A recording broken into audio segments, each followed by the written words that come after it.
Hey mga karandom, ako si Echo Nurse dito sa Germany, and for today's kwento, ikwento ko sa inyo kung paano namin nare-receive yung mga package namin na hindi nakukuha kapag dinideliver ng mga courier ng DHL, ng Amazon, ganon. So lahat naman ng apartment ay meron kaming mailbox. So mailbox na yan, inuhulog nila yung ganyan, yung maliit na note na yan kung saan makukuha namin sa package station.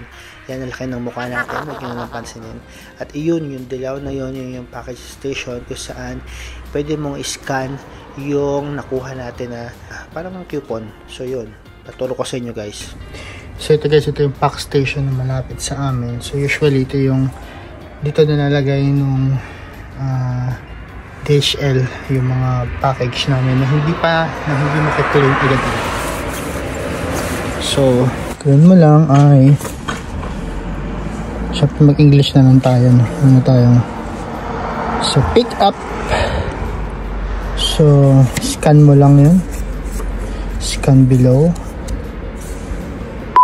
yan, tapos enter mo yung last name mo, first name and your last name. So pag na-enter mo na, mag-sign ka na. Yun, andun na ang ating